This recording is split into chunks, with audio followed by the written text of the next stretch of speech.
Hi, so I am here today with Mireille Cameau-Wicks. Hi, Mireille. Hi. Hi, Stephanie. How are you? I'm good. How are you?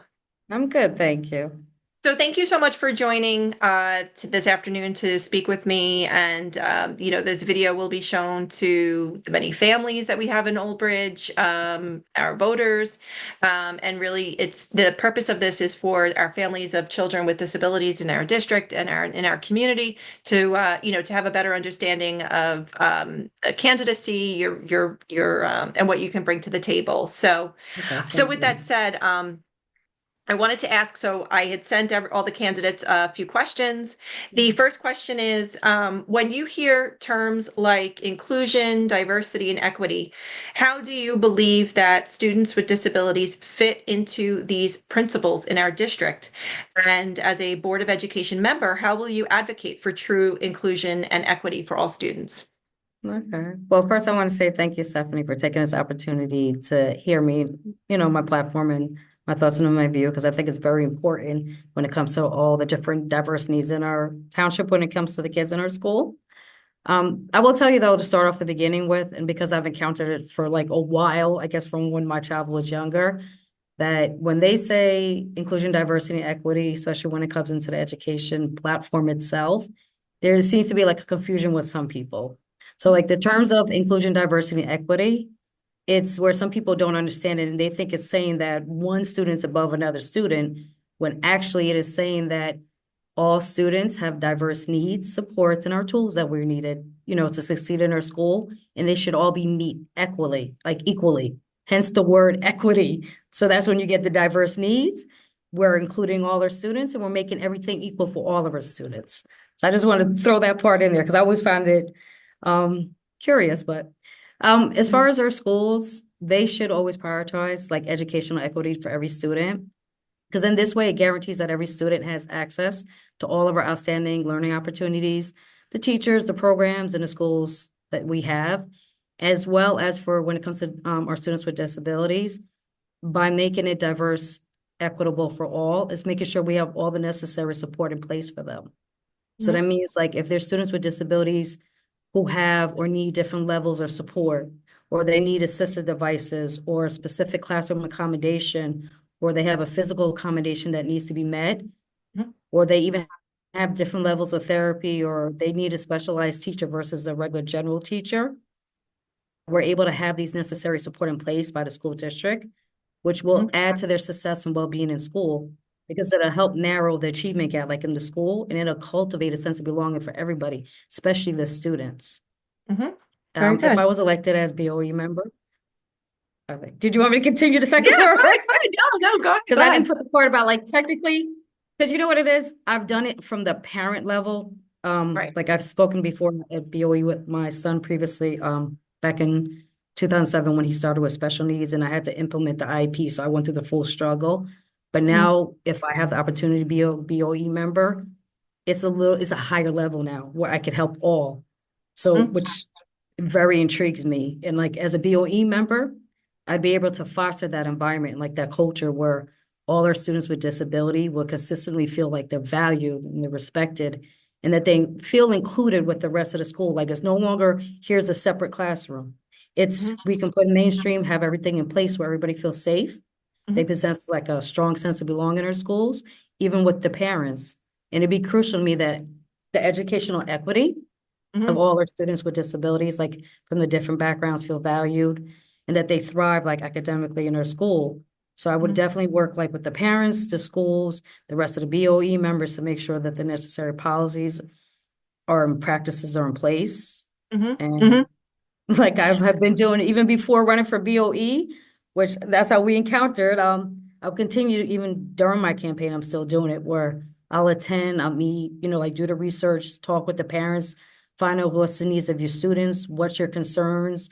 It's more of like I would be the voice and be able to advocate from the table Mhm. of what is needed. And if elected, still do the meetings, still meet with the parents, talk with the Yeah. teachers, maybe even have like, I haven't encountered it yet, like a town hall forum Mhm. where we're here and we can even include the children if need be. Like it was just we basically, as we did before, because I don't know if you remember during one of the BOE meetings, when everybody kept talking about, what is this diverse equity inclusion? I've always had this simple statement. It means everyone, all our students get to eat at the table. Yeah, So, exactly, exactly. And so as a parent who's been in this district, and you said in 2007 mm, you went through the process of getting an IEP for your son. So, from 2000, that's what, 17 years ago. So yeah. from there, from 2007 to now, and again, I would think now your experience still as a parent of a child in the school district, but maybe not as involved in the special education, because your child does not have an IEP at this moment. But Right. do you see a difference? I'm curious to see, as someone who's been in the district for so many years, a difference in the services of the special education services that are provided then versus now. Do you kind of see any differences? Um, yeah, I guess that's Yeah. it. Yeah, because ironically, I did mention it during candidate night. So when my son first started, it was okay, we don't have a para. And I'm like, okay, well, here's a thing for tutoring then. Then it was like, okay, Mhm. we'll get you a para. Then it was, okay, we have a para, but the para was traveling. So then it was, I needed para because I didn't want him losing out on academics. Then as we go fast forward, there's paras everywhere. Like so happy stuff. And he's like, your Yes. child no longer has to wait. There was also the difference when my son was in school where at the beginning it was he couldn't like he wasn't in mainstream classes. So Hmm. he'd be off in a different resource classes. Hmm. And now we have, as I'm like looking at everything, you have mainstream resource classes inside the mainstream with the different levels. So whether it's the Class para work, resource. Hmm.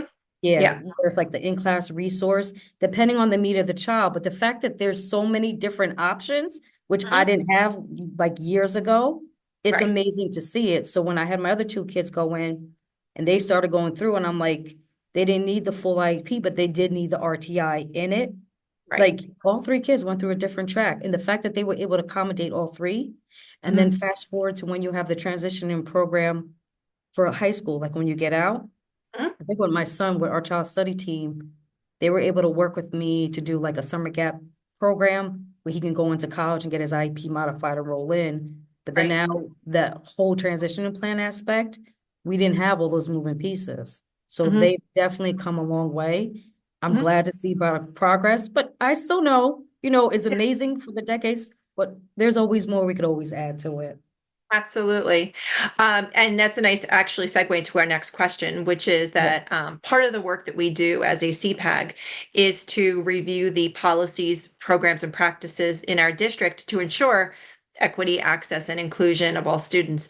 How will you approach decision making on the policies? And again, we're seeing a lot of policies coming down Yeah. from, into that our Board of Ed members have to take a look at, and so how are you looking at these policies and approach decision making on them, on these policies that are specifically impacting students with disabilities? All right. Well, I do know as I've done my research with, if I was elected BOE member, I know part of the role, similar to SEPAG, is like we're looking at the policies, we're looking at the programs and practices that they have in the operations in our school. Mhm. That's like for me to make a decision because I'm a representative of the community, a representative of the parents, the students, the educators. I would make sure that I'm connected with like all the key stakeholders. Mhm. So I would do this in order to set, review, research, discuss with everybody, the educators, parents, students, the specialists, the whole community to find out their concerns, about the policy, the practices, the programs. Are we ensuring that these policies and everything put in place are reflective of what our community needs, what the schools needs, the parents, educators, and of course, most importantly, the students with disabilities, and that we're Mhm. meeting this in regards to the values, the priorities, the needs of that student.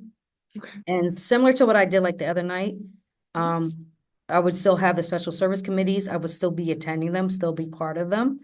I would hope I could still, attend CPAGs and SEPT as Absolutely. before. Our meetings are open. So Yeah. absolutely. And it's an important for our parent group to have a good relationship, which we do, to have an open line of communication as well with our Board of Education. That's the collaboration is key in that respect because of Well, the policies that we see.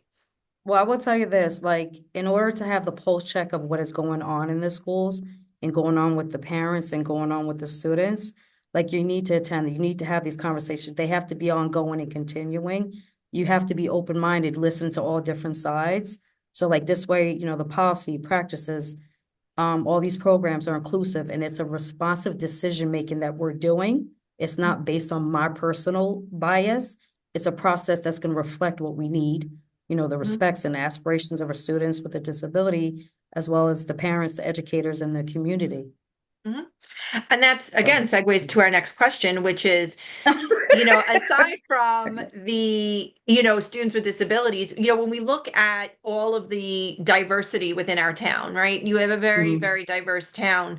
yes, How will you make space to hear and respect the diversity of families in our town, especially when it is coming down to some of the policies? We're looking at some of the policies that we're looking at as a school district that are, we're seeing really have been for some a lightning rod. So yeah, how are you also making space and really ensuring a collaborative conversation around the decisions that are being made, and ensuring that all families are being represented? Because as I say, no two families look the same.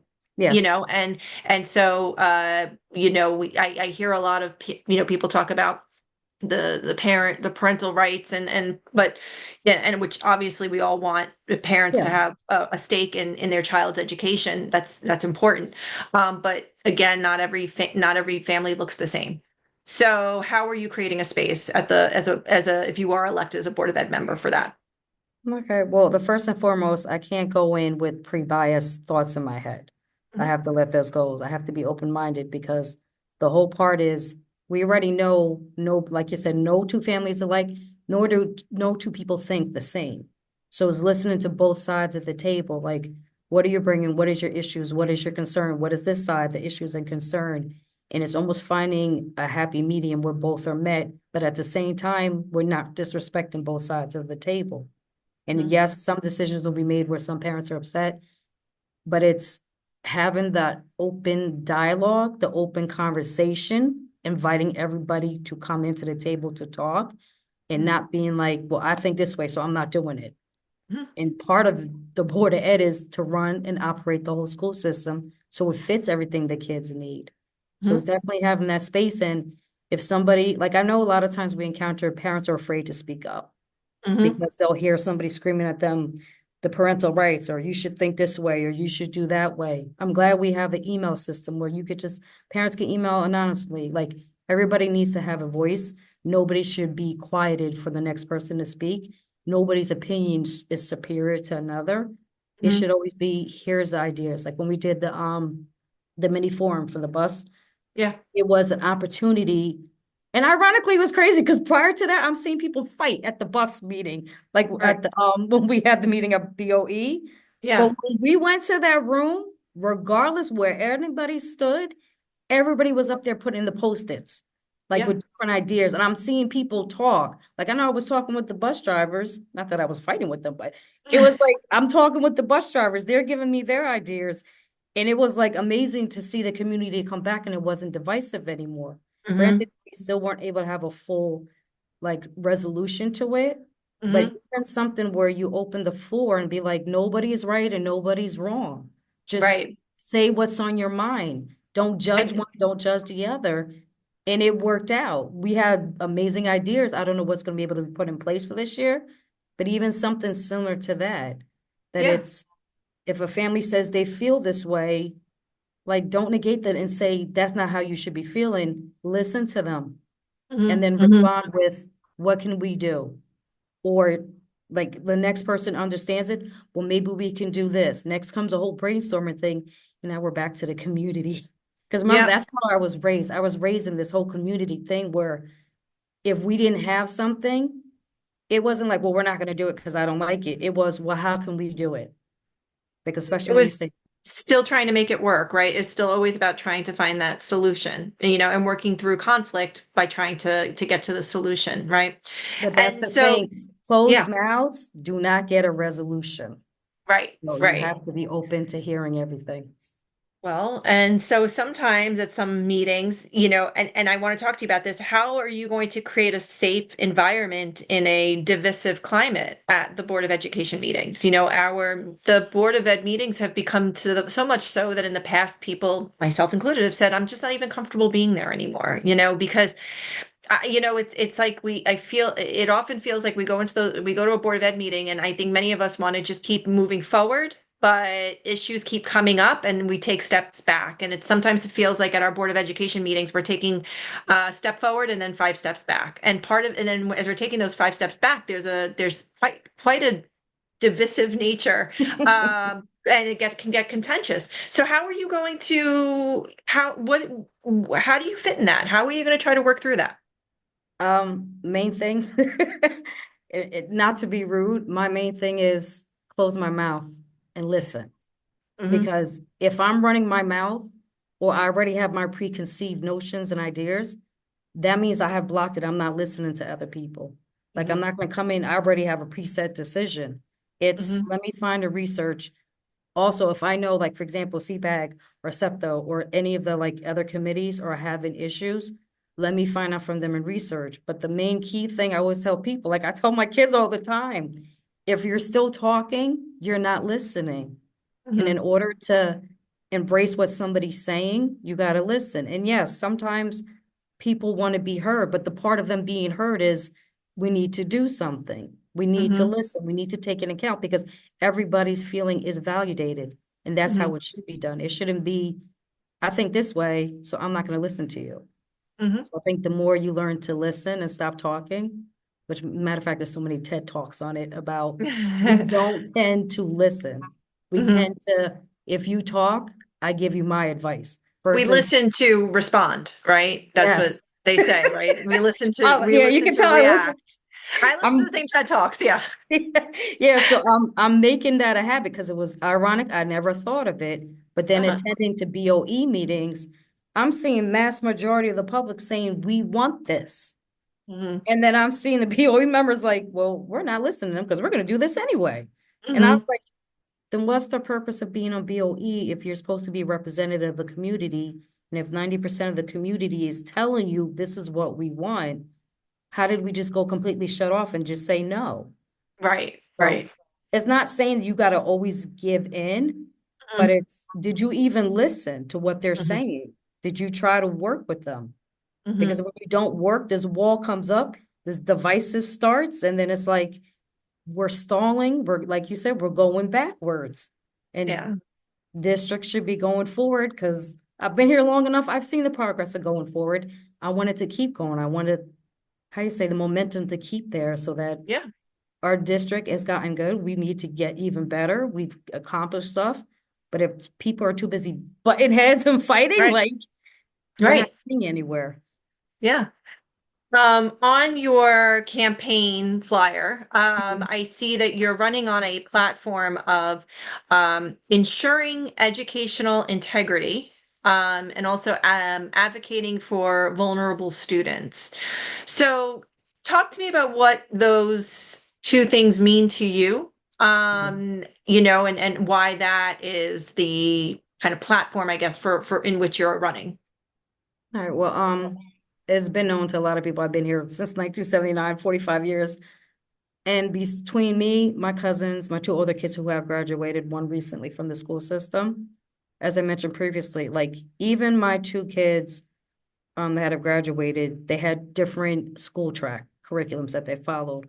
My oldest had the IEP, the middle one had the RTI, and the youngest one had a heavier level of RTI. Between my cousins, even they had different tracks. Like two went into the military. One, this is when Shara used to have the special services where the class was completely separate. Mhm. She had, because she's about like 52 now, yeah.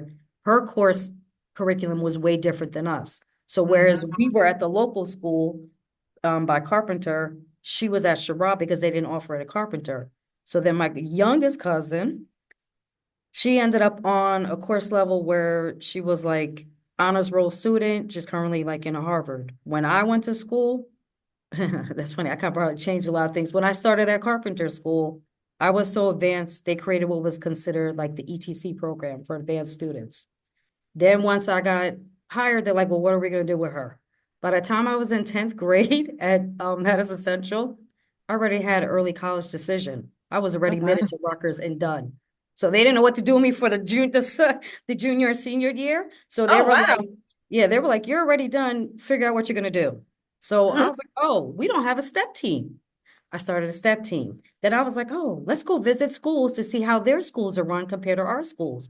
So I created that program. Then it was like a lot of the stuff stayed in place, but the whole part of it is because we had so many different tracks in my family, it's ensuring that the educational integrity stays in track Mhm. for the whole township, for all our current kids, for our future kids. As we grow, we evolve. As I grew, my school evolved with me. As my son grew, it evolved with him. And then as my youngest one now is 13 and is evolving, that's the whole part is ensuring educational integrity for all. And when I Mhm. say vulnerable students, yes, it could be students with disabilities, kids with IEP, RTI. Like I've spoken before, Board of Education, the troubled kids, the ones that have the Sure. troubled homes, where I became an unofficial foster mom, but it was getting them through the school. Granted, Mhm. yes, the major goal for most parents is get our kids into college. Mine was become a sex for adult, have some independent skills, be happy in where you have landed once you graduate. So the whole part is ensuring educational integrity for all, not just a Mhm. select few, not just the academic ones. It's the full broad spectrum of everybody. Great. Okay, good. And so, I have seen in the last, I kind of, it's interesting when people run for Board of Ed if they're not selected, if they don't get elected for the Board Mhm. of Ed. I sometimes see candidates, they don't, um, I don't see them anymore. So I guess my question is, do you feel that should you not if you don't get elected, would you still continue on in your active involvement? Showing up. Yeah, In showing up. Are case you still people, going to keep showing up? yeah, in case people didn't realize, I was actually showing up way before I even thought of BOE when I was Yeah. running my mouth. And granted, I'm emotional sometimes when I speak because Hmm. I'm not prepared to speak when we have the open public forum, but Hmm. it'll move me and I have to say something because I'm like, what is happening? But Hmm. like we did candidate night the other night. And yes, I had time to digest and think like, let me put my thoughts and notes and, on paper because they're asking me, what are your thoughts of running as a BOE? So I was Hmm. like, let me discuss what thoughts that are in my head. But it was like, I think because I've been doing it beforehand and I've always, what's the word? Like, even though, yes, I'm a mama bear for my kids, I'm like a mama bear for all, regardless. I'm not Right. overstepping a parent's boundary, but it's like, if the kids need something, I'm the first hurrah, let me do it. Like, I don't know how many color runs I have done, and I just let them throw color dust all over me, don't care. Like, even when the kids were younger, we need the parents to volunteer to read. So it's always been my main thing is, it relates back to ensuring educational integrity, is that all kids in our township feel safe, that they can go to school, they get the public education that's intended for them. So it's always, if I see it going left, I'm coming back. Hmm. The mama bear boat is coming back in. I'm like, yeah, I'm gonna come back and show up again. That's what, Yeah. what's funny? Sometimes I don't realize I'm saying mama bear when I do. My kids have to be like, Mom, I'm like, what? They're like, you said mama bear, right? I'm like, what? They're like, yeah. And I was like, oh, gotta stop doing that. So I tried to be But if polished the other night during candidate night and not. But my daughter, who was at Rowan watching it, she said, you still send Mama Bear on stage. I'm like, no, I didn't. Watched it last night. I was like, oh my God, yes, I did. Hey, but you know what? It's a badge of honor, right? Yeah. I mean, it's what we do, and especially as parents of children who you know, have Yeah. varying issues. It's not easy and just trying to navigate everything. So, um I do want to say thank you for what you do for CPAC because when my child first started, I was maneuvering the water by myself. Like it wasn't even in a boat with a paddle. I was looking for somebody to throw me like a lifesaver because I was like, what am I doing? Researching it all. But now that something like you did, like us again, our school is evolving. Now we have Yeah, CPAC, fighting yeah, for our kids and their rights and their policies and their practices. We have SEPTA that's between the both of you. It's like absolutely. an encyclopedia of knowledge. As a matter of fact, Absolutely. when I meet somebody and they're like, "Oh, well, I know your child used to have IEP," I was like, "Yeah, but I'm a little bit out of touch, but go here." I was like, Yeah. "They will tell you everything." They're like, "Well, I saw online." I'm like, "No, go over there." Yeah, absolutely, absolutely. And I think that it's, it's what we do. It's parents connecting and having an opportunity to talk to each other and to share. And that's how we move through and get through as codes. It's a interesting road. So Yes. um Well, so with glad you're that, well. I want to thank you so much for your time, You're welcome. out of your taking time out of your busy schedule to answer a couple of questions for that we'll Always share time for out. the kids and the parents, because that's the thing. When you go to vote, you have to make an informed decision. And Mhm. that's another reason why I ran. I was tired of seeing people vote based on political lines or like biases. And I'm like, that's not how it should be. It should be who's the mama bears on the stage or the papa bears? Like, who is it that their interest is geared towards our kids in this school? And I Mhm. think that's what finally made me decide, like the month before it was due. I was Mhm. like, well, if I'm not seeing those candidates, I'm running and Yeah. just throw it in. And next thing I know, I was like, I really did do this, didn't I? There's no turning back, right? Yeah, but I'm enjoying it, definitely connecting and finding out more stuff. And I'm hearing stuff that I never even heard before, even attended BOE meetings. So I'm glad I'm trying to be on the pulse check of what's going on with all the parents and the kids and the community. And I thank you for everybody for allowing me to have that platform. Awesome. Well, thank you so much, Mireille, for joining me You're this welcome. afternoon. You're You welcome. take care. Bye. Bye.